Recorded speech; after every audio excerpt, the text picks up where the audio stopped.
से कुछ बात करे के रहला।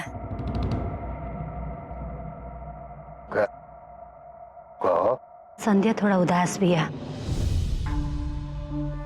ई पहला ओकर जीवतिया हुई जब कान्हा ओकरा पासे ना हुई। मेहमान के फोन करके बोल दिया जाए कि या तो कान्हा के भेजवा देती या खुद लेके आ जाती।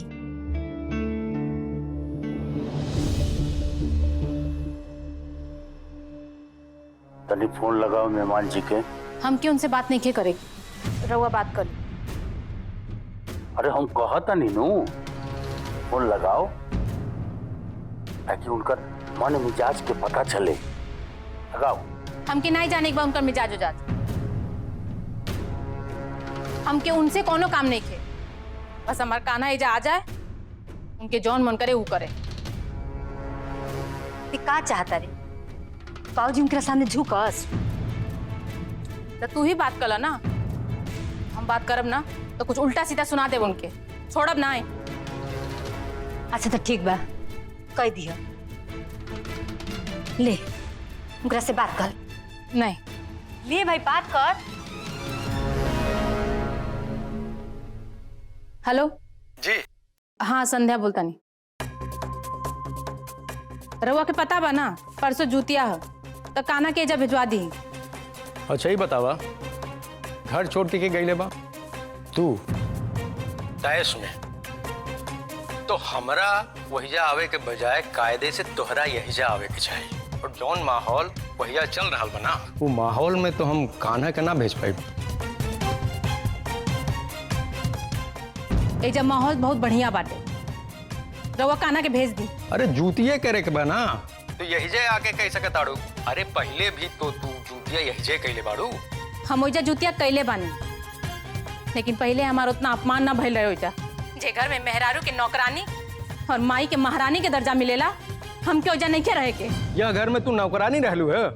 हाँ देखा, रोआ केहू के ना दागे के चाहिए। आज तू पतोहू बाड़ू, कल सास बनबू। अगर तोहार पतोहू तोहरा साथे ऐसन करी तो तोहरा के कैसन लगी? पेड़े कटहल होठे तेल नहीं खे लगावे के। देखी इतना ज्ञान ना दी, जब हमार पतोही आई तो हम देख ले हमके का करे के बा।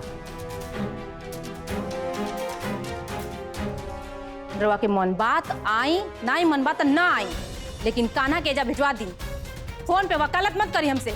देखा, ना तो हम आई और ना ही कान्हा के भेजे भैया। का समझ ली? अब तोहार जौन मन करे ऊ करा।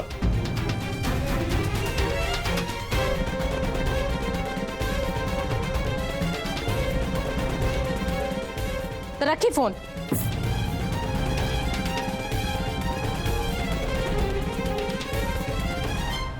सुन ले रमाई, कैसन दामाद खोज ले बानी बाबूजी हमरा खातिर।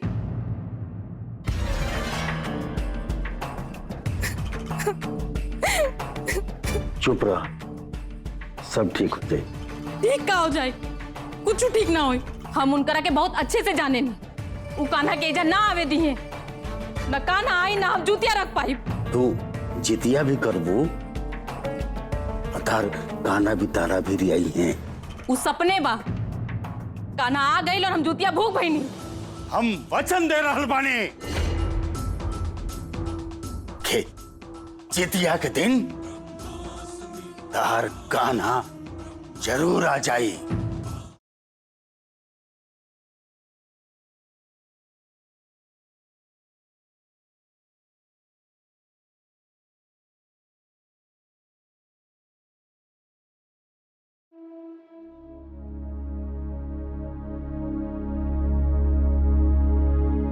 माई का बात बा? आओ न तनी हनी आओ ना। अरे का भइल बोल ना, कुछ कहे के बा। माई, आज राउर आशीर्वाद से ना एगो बहुत बड़ केस मिलला।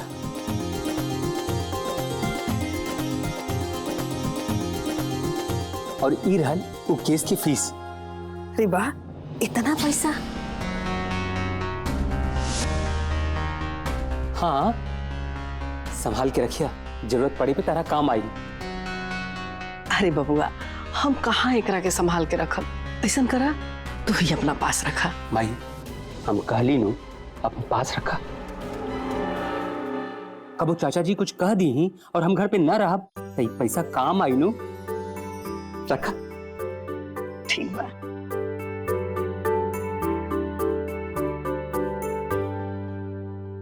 अच्छा, तो बेटा की कमाई पर माई की नजर पड़ गई बा और बीबी का खाली माई बेटा के सेवा करे खातिर निकल बिया।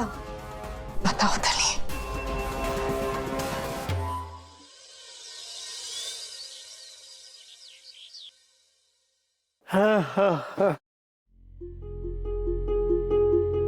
हाँ बाबूजी बोले ही नहीं रहुआ, बताई का बात बा। बैठ। अरे बताई ना बाबूजी, हमरा के तुम जाएगा, बताई का बात बा। फिर घोड़ा लेकर कपार पर खड़ा हो गए। अरे बैठ ना, बताओ तनी भाई, बैठ। अरे वो संध्या आइल बड़ी, कल जितिया बानू, ओकर बेटा ओकरा लगे नहीं के। तुम्हें परेशानी के का बात बा, हम जाके ले ले आओ तनी झट से। अरे बैठ ना। का हो गया? संध्या खुदे फोन कर ले रही है, लेकिन मेहमान जी आवे के तैयारी नहीं के होत। आना खाना के भेजो तोड़े। बताई तो फिर का करेगा बाबूजी? हमार विचार तो ये बा कि तू कन्या के लेके मेहमान जी के घरे जा। हाँ, और हमार संदेश उनकरा के दो कि कान्हा के लेके वो एजा आ जास और कुछ दिन रह। वो सब तो ठीक बा बाबूजी, रउर सारा आदेश हमरा समझ में आता, लेकिन कन्या के उजा लेके जाए के का जरूरत बा? अगर हमरा लेके जाए के बा केहू के, तो हम रंजन के लेके जाए, जगत के लेके जाए ना। हम तारा लोग के बहुत अच्छे से जानत हन और उनकरों के अच्छे से जानत हन। तू दोनों जाना हो जा, बोला बोली करके नू सब मामला खराब कर देबो। अरे कन्या रही हैं तो उनकरा के समझा बुझा दी हन, फिर इनकर बात तो मेहमानों जी सुने लन। ठीक बा, सांझी खानी हम चल जाए इनका के लेके हो जा, चिंता मत करी रहुआ। जा।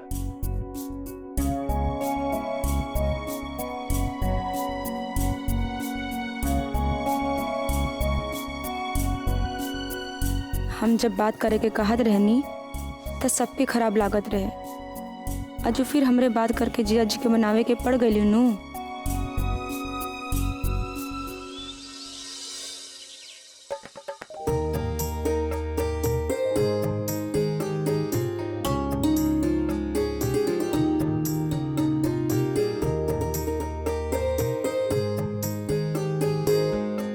का भइल कन्या, तू चूल्हा के सामने खड़ा होके का सोचा तारू? तारा सामने ही दूध फफाता, हर ध्यान कहाँ बा? कुछ ना अम्मा जी, बस पता ना हमरा के का हो गल रहे। देखा कन्या, ये घर में सबसे ज्यादा तारा के हम ही समझीला कि तू काम जोन करेलू ना बड़ा ध्यान से करेलू, लेकिन आज तार ध्यान नीचे काम पे नहीं खे। का बात बा, बताओ ना। का बताई अम्मा जी, हमरा के खुद समझ में नहीं खे आवत। सब लोग अपना बाल बच्चा खातिर जूतियाँ भूखेला ताकि उनकर बाल बच्चा ठीक रहे, निरोग रहे। हमरो मन करा था कि हमहू पीहू खातिर जूतियाँ भूखी। आखिर माई खातिर बेटा बेटी अलग थोड़े होखेला। हमरा बहुत मन करा था पीहू खातिर असु व्रत रखे के। अब की बार संध्या तो यही जे आइल बिया, आ तू जानती बाड़ू ओकर हेने होने सुहे की आदत है, और जहां ओकरा तनिकियो भनक लाग गई कि तू जुतिया कैले बाड़ू तो नया घर में डरामा शुरू हो जाए। यही से हम तारा से इहे कहब कि एह साल जुतिया छोड़ द, तू मत करा, ना तो केहू के पता लाग गई तो झूठो के घर में काव किच होखे लगी। हम जानत बानी अम्मा जी, यही से तो हम खाली रौरा से कहत बानी। हमरा से कह देलू तो कह देलू, बाकी केहू के ई बात के पता ना चले के चाहिए।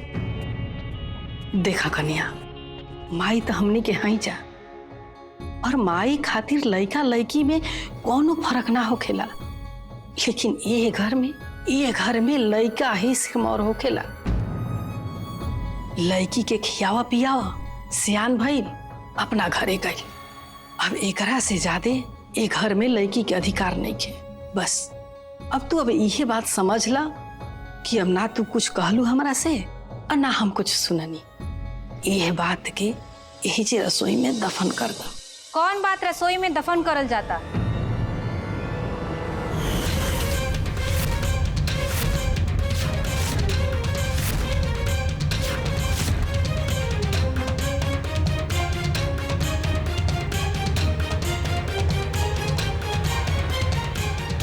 रसोई घर में खाना पकाओ ताड़ू कि कुछ औरे पकाओ ताड़ू लोगन? बोला का हो गए?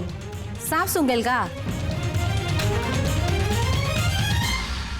अरे संध्या, कुछ और काहे पाकी, खाने पाकी एजा। तू तो जानते बड़ू इनकर आदत, बिना बातों के बात में चिंता करेले। अब इनकरा चिंता लागल बा हमार कि हम जीवतिया ये उम्र में कैसे भूखब।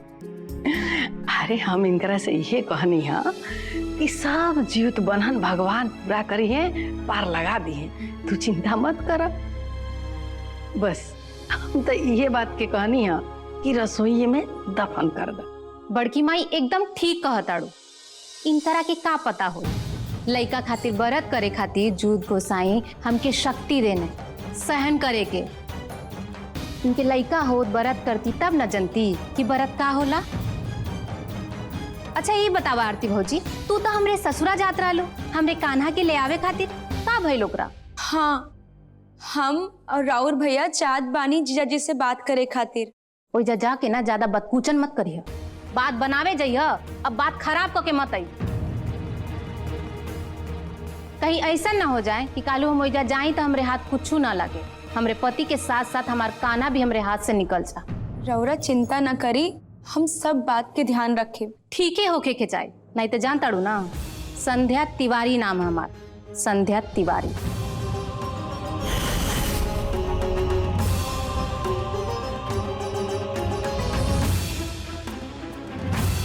कन्या तू चिंता मत कर, एकर तो आदतें है बोलत रहले कुछ ना कुछ।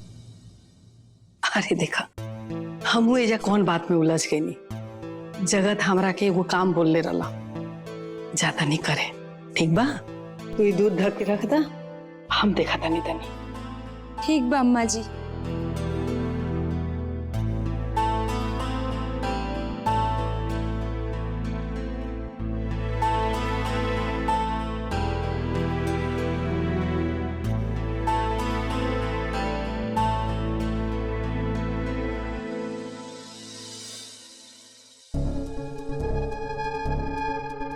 अरे भूटान बाबू, जब रुआ पार्टी ज्वाइन करिए लेनी तो उम्मीदवारी पर बात हो जाई, काहे घबराता नहीं हुआ? देखिए विधायक जी, हम कोनो अध्यक्ष पध्यक्ष के नहीं जाना, हमरा के रउआ बोर विश्वास बा, लेकिन ये विश्वास टूटे के ना चाहिए। फंड रउआ जितना कब उतना डालब पार्टी में। भूटान बाबू, पार्टी के तो रउए जैसन आदमी की जरूरत बनू, जेकरा भी धन होके, बल होके, जन होके, आज जौन पार्टी के हर फैसला में पार्टी के साथ खड़ा होके, काहे चिंता के लिए बने हुआ? हम कह देने ने विधायक जी, रउआ खातिर कुछ भी करे खातिर तैयार बनी, अगर ना कहनी ना तो राउर जूता हमार कपार पर कौनो कीमत पर प्रधान चाचा के पछाड़े के बाद।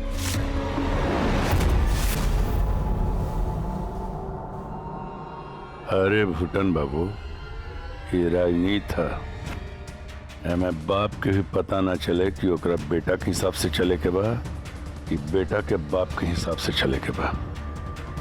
अभी नया नया राजनीति में आइल बड़ा, कुछ दिन के बाद पता चली कि राजनीति के ठंडा गरम का होखेला।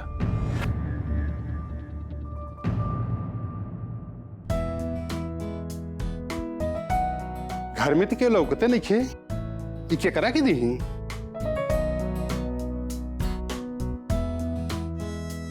भौजी तनी हने आवा। ई का ह? ये हमार भैया मंगोना है। अब भैया को आदमी देके गई है।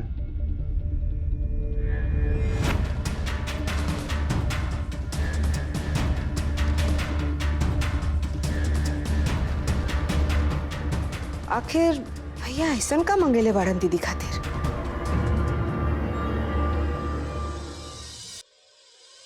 कब्बो कब्बो बाबूजी के भी पता नहीं का हो जाला, हमके तो समझे ना आवेला। जे के दू बात घर में सुध से ना करे आवेला, ओके भेजे तानी पंचायत फरियावे खातिर। एक तो खुदे अनपढ़ बाड़ी और जातड़ी वकील से बतियाए। हम अपने पति के बहुत अच्छी तरह से जाने। इनकरा बतियौला से वो कान्हा के इजा भेज ना दी है। अमर जाता रेनु साथे सब संभाल ली हैं। और कन्या के बाबूजी एक खातिर भेजता रे क्यों मेहमान जी से बात करत रहे और कुछ ना। वो तो हम जानते बानी कि वो मेहमान जी से बतियाते रहेली। उनकरे इहे तो आवेला, इन्ने के बाद उन्ने, उन्ने के बाद इन्ने करे के। इहे आदत के कारण तो आज हमार कान्हा हमरे लगे नहीं। हमके भरोसा नहीं खे वो जाके वहां कुछ कह के आई है, जाके बिगाड़ के ना आ जा। तारा बड़की कन्या पे भरोसा नहीं खेनू, लेकिन अपन भाई पे भरोसा बानू। हाँ मेहमान जी जब हमारे बेटा के देखे लनू तो सांसी अटक जाला। वो कान्हा के ना भेजिए, अतना लोग हिम्मत बा। हमारे बेटा के देख लें तो पसीना छूट जाला। वो कान्हा के का, कान्हा के साथे साथे लेके दौड़ल है। ये का हो कन्या? साड़ी है, पीहू के पापा रउआ खातिर मंगवैले बानी। हाँ दिखाओ तो। अरे वाह, हमार बेटा इतना सुंदर साड़ी लिया के देले बा। बनारस से बनारसी साड़ी। अरे वाह कितना निमन लागता। ये तो महंगा लागता हो। हाँ जीवत गोसाई हमरा के दूधू को बेटा देले बड़न जीवतिया भूखे खातिर। और बेटा बिना तो जीवतिया के त्योहारे कुछ ना बुझाला। बहुत बढ़िया बा। आ लड़की के तो ऐसे भी ओठगन ना खाए के, तो ओखनी खातिर जीवतिया के भूखेला। हाँ तहार लइका लोग तो तहरे भीरी बाढ़े था, तू तो जूतिया भूखबे करबू। हमार लइका हो के भी हमरे लगे नहीं खे, ना लइका बा और ना नया साड़ी।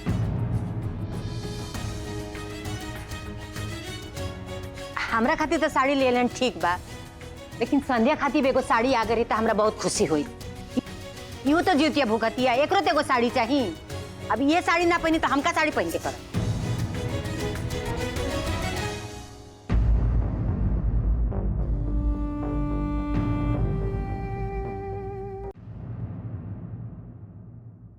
अब चाची जी जेठी मंगैयन साड़ी मंगा देले बानी। अब सुबह ही भिखना आके दे गेल दीदी के दूगो डब्बा। बताई दीदी। जी अम्मा जी, पीहू के पापा कहनी है एगो साड़ी वहाँ के हमरे खातिर भी मंगवैले बानी। तू साड़ी लिया के संध्या के दे दा।